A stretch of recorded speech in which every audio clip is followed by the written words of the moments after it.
మీరు ఇగో మేమిద్దరం మా రెండు పార్టీల్లో పొత్తులోకి వెళ్తున్నామని మీరు ప్రకటించండి, మీరు ప్రభుత్వాన్ని విమర్శించండి. అది వదిలి ఈ దొంగ నాటకాలు ఏంటయ్యా, ఈ కుల రాజకీయాలు ఏంటి, ఈ మత రాజకీయాలు ఏంటి, ఎందుకు మీరు ఇలాంటి తప్పుడు పనులు చేస్తున్నారు?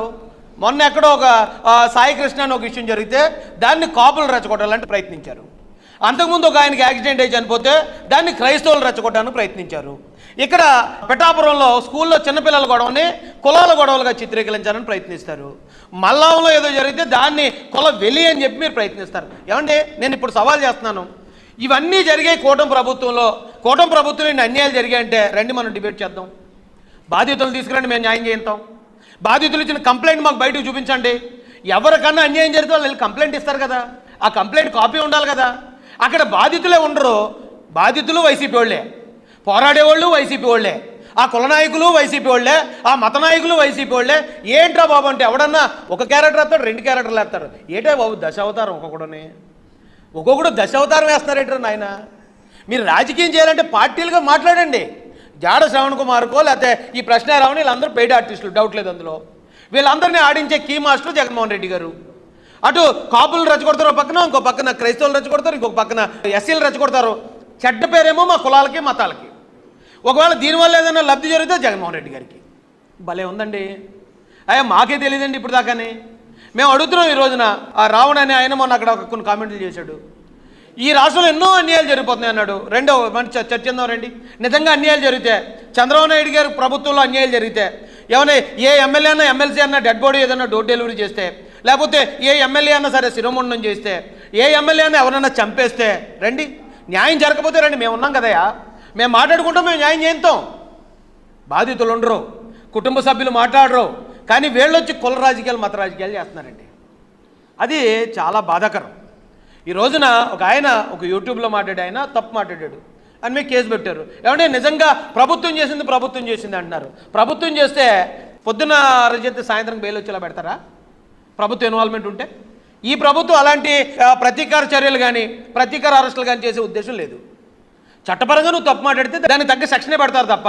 ఏమంటే ఇదే పరిస్థితుల్లో జగన్మోహన్ రెడ్డి ఉన్నప్పుడు నేను ఏమీ మాట్లాడకపోయినా, నేను ఎవరిని బూతులు తిట్టకపోయినా, ఏ జగన్మోహన్ రెడ్డి గారిని ఎప్పుడు ఆడియో అనే మాట కానీ ఏకవచనం కానీ ఎటువంటి తప్పుడు మాట మాట్లాడకపోయినా నా మీద 30 కేసులు పెట్టారు. చక్కగా ఒకేసారి 9 కేసులు పెట్టి అరెస్ట్ చేసి తీసుకెళ్ళి నాకు మ్యాజిస్ట్రేట్ గారి ముందు హ్యాబిచువల్ అఫెండర్ అంటే అతను నేరాల మీద నేరాలు చేస్తూ ఉంటాడని ఆయనతో చెప్పి మ్యాజిస్ట్రేట్ గారితో 22 రోజులు రిమాండ్ చేయించారు. అలాంటి రాజకీయం ఎక్కడైనా చేస్తున్నారు? అక్కడ మేము మా గవర్నమెంట్లో ఉన్నప్పుడు చంద్రబాబు నాయుడు గారు వెళ్తున్నా, లోకేష్ గారు వెళ్తున్నా, పవన్ కళ్యాణ్ గారు వెళ్తున్నా, వైసీపీ కార్యకర్తలు అడ్డంగా నిలబడి రౌడీని చేసేవారు. ఇప్పుడు మేము ఎవరైనా చేస్తున్నాం అలాగా? అరే మీరు మీటింగ్లు పెట్టుకోండి, మీరు మాట్లాడుకోండి, కానీ చట్టానికి లోబడి మాట్లాడండి. చట్టానికి భయపడి మాట్లాడితే చట్టం చర్యలు తీసుకుంటుంది. ఇక్కడ ప్రభుత్వం కానీ ఇక్కడ ఉన్న కార్యకర్తలు కానీ మేమేం చేయం. ఇప్పుడు ఆయన్ని తీసుకెళ్ళి అక్కడ పెట్టారట పిఠాపురం స్టేషన్లో పెడితే అక్కడికి వైసీపీ కార్యకర్తలు వెళ్ళి, ఏమంటే వాళ్ళ పేర్లు కూడా చెప్పమని చెప్తాను, వైసీపీ కార్యకర్తలు వైసీపీకి కౌన్సిలర్ పోటీ చేసిన వాళ్ళు వెళ్ళి మేము దళితులు వచ్చి మేము ధర్నా చేసామని చెప్తున్నారు. దళితులకి ఏంటండి సంబంధం? ఈ విషయంలో దళితులకి ఏంటి సంబంధం? ఏ దళితుల గురించి మాట్లాడి నేను ఇదే వ్యక్తులను అడుగుతున్నాను. గతంలో అన్ని అన్యాయాలు జరిగినప్పుడు, శిరోమండనాలు జరిగినప్పుడు, ఆ డెడ్ బాడీ డోర్ డెలివరీ జరిగినప్పుడు మరి వీళ్ళందరూ అక్కడికి వెళ్ళి ఎందుకు ఫుటేజ్ తీయలేదు? ఎందుకు ఆ బాధితుల తరపున ఆ రోజు మాట్లాడలేదు? జగన్మోహన్ రెడ్డి గారు గల మీరు రాజకీయం చేస్తే డైరెక్ట్ చేయండి. ఈవేళ అక్కడికి ఆడు క్రాంతి కుమార్ అన్న దళితుడి దగ్గరికి వెళ్ళాను అన్నారు. అబ్బాయి చచ్చిపోయి ఎన్ని రోజులైంది? ఈవేళ మెలకు వచ్చిందా మీకు? ఈవేళ మీరు రెచ్చగొట్టాలా?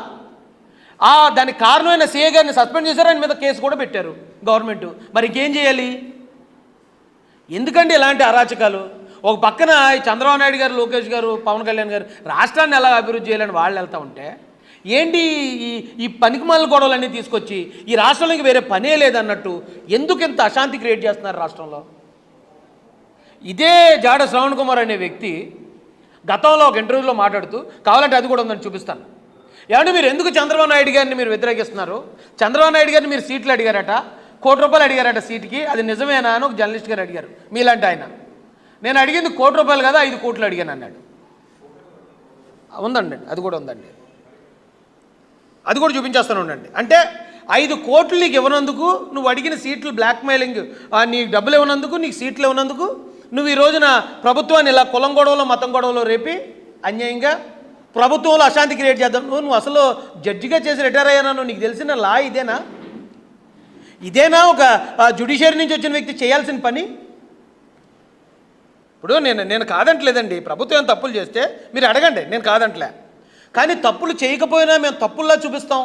మేము 5 కోట్లు డిమాండ్ చేస్తాం, ఇవ్వకపోతే మేము చంద్రబాబు నాయుడు గారిని విమర్శించేస్తాం, లోకేష్ గారిని, పవన్ కళ్యాణ్ గారిని బూతులు తిట్టేస్తామంటే మరి ఈ పార్టీలో కూడా దళితులు ఉన్నాం. మాకు కూడా తెలుసు ఎవరికి ఎలా దమ్కి ఇవ్వాలి, ఎవరిని ఎలా కంట్రోల్ చేయాలి. 10 నిమిషాలు పని. ఈవేళ మీరు వచ్చి పోలీస్ స్టేషన్ ముందు మీరేదో డ్రామాలు ఆడేస్తూ ఉంటే మేము వచ్చి మిమ్మల్ని కంట్రోల్ చేయడం 10 నిమిషాలయ్యా. గవర్నమెంట్లో ఉన్నాం, మేము ప్రతిపక్షంలో ఉన్నప్పుడు న్యాయంగా బిహేవ్ చేసాం, ఇప్పుడు కూడా న్యాయంగా బిహేవ్ చేస్తున్నాం. రాజేష్ ఇక్కడ ప్రెస్ మీట్ పెడుతున్నాడంటే మా పార్టీ నాయకులు తమ్ముడు అగ్రెసివ్గా వెళ్ళొద్దు, వాళ్ళు నాకు చెప్పింది అగ్రెసివ్గా వెళ్ళొద్దు అని చెప్తారు నాకు మా నాయకులు. కానీ మీరు బూతులు తిట్టండి, పవన్ కళ్యాణ్ గారిని బూతులు తిట్టండి, చంద్రబాబు నాయుడు గారిని బూతులు తిట్టండి అని పంపిస్తున్నారు. ఎంతసేపు అయ్యా మిమ్మల్ని కంట్రోల్ చేయటం మాకు? ఒకసారి ఇది వినండి. సాధారణ బయట నాకు మీ దగ్గరకు వచ్చే ముందు 5 సీట్లు అడిగారు. 170 దగ్గర 5 సీట్లు, మిగిలిన 170లో పోటీకి నియోజకవర్గానికి 1 కోటి నాకు ఇచ్చేయండి, 170 కోట్లు ప్లస్ 5 సీట్లు అని అడిగాడు. చంద్రబాబు నాయుడు గారు 1 కోటి కూడా ఈయన కదా, 1 లక్ష కూడా ఈయన అన్నారు, అందుకే వెళ్ళిపోయాడు అని అవతల వర్గం నుంచి వచ్చిన సమాధానం. సార్ నేను 1 కోటి కాదు 5 కోట్లు అడిగాను, నియోజకవర్గానికి 5 కోట్లు 5 crores ఇవ్వాల్సింది. అర్థమైందండి, 5 సీట్లు ఇవ్వాల్సిందే. వాళ్ళు ఏమన్నారు, దేర్ ఇస్ ది మ్యాటర్.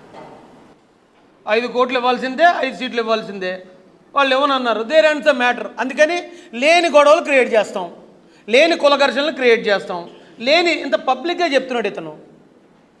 ఇలాంటి వాడిని వెనకేసుకొచ్చి జగన్మోహన్ రెడ్డి లేకపోతే ఇప్పుడు వస్తున్న వైసీపీ కార్యకర్తలు మీరు ఏం బాగుకుందామని, మీరు ఏం సాధిద్దామని, రాష్ట్రంలో మీరు ఏం చేద్దామని,